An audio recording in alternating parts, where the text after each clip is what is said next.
कश्मीर के आज़मीन हज का एक और काफिला श्रीनगर से सफर हज के लिए रवाना हुआ। वादी के मुख्तलिफ इलाकों से कुल 640 आज़मीन सऊदी अरब रवाना हुए। कश्मीर के आज़मीन इंतजामिया की तरफ से इस बार किए गए इंतजामात से मुतमईन नजर आए।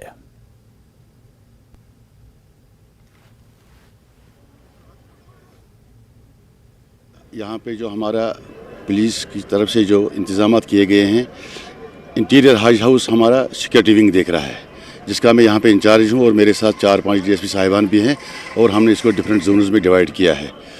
हाजी साहिबान की सहूलियत के लिए हमने रखे हैं जम्मू कश्मीर पुलिस जो हमारी होम गार्ड विंग है उसके 50 वॉलंटियर है यहाँ पे, जो इनका जो लगेज वगैरह है डिबोर्डिंग से लेकर बस तक, जिसमें अंदर कई मराहल से गुजरता है, स्कैनिंग में गुजरता है, पासपोर्ट वेरिफिकेशन में गुजरता है, ये लगेज सारा ये हमारे होम गार्ड वॉलंटियर लेते हैं, जिनका इंचार्ज यहाँ पे हमारे एक DSP साहिबान इशफाक आलम साहब हैं। और जो हज हाउस के बाहर जो इंतजामात हैं वो डिस्ट्रिक्ट पुलिस श्रीनगर कर रहा है। यह इंतजाम हज कमेटी के इंतजाम बहुत अच्छे हैं। दुआ यही मांगनी चाहिए कि कश्मीर खुशहाल होने चाहिए, यहाँ अमन होने चाहिए, तरक्की होनी चाहिए। ये तो अच्छी खुशी है, खासकर मुसलमान के लिए ज़ियारत नबवी पर जा रहे हैं मक्का शरीफ। इंतजाम फिलहाल अच्छी तरीके से, सबके लिए यही दुआ है अल्लाह ताला यहाँ अमन अमान लाए, खुशी लाए। बहुत खुश, ये तो अल्लाह ताला की मेहरबानी है। आप पहली बार जा रहे हैं? हाँ, हम पहली बार जा रहे हैं। जो भी प्रोसीजरल फॉर्मेलिटीज़ होती है हाजी साहिबान की, यहाँ होती है स्कैनिंग और कस्टम क्लियरेंस लगेज की।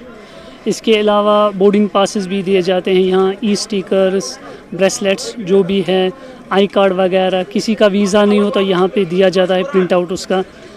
उसके बाद इनका रहता है एयरपोर्ट पे खाली इमिग्रेशन और कस्टम क्लियरेंस पिलग्रिम्स की, वो भी आराम के साथ वहाँ होती है। उसके बाद ये एहराम लगाते हैं श्रीनगर एयरपोर्ट पे, वहाँ पे भी हमने कुछ वॉलंटियर्स रखे हैं, ऑलमोस्ट 12-13 वॉलंटियर्स हमने रखे हैं हज एयरपोर्ट पे, जो कि इनको गाइड करते हैं, हेल्प करते हैं एहराम बांधने में।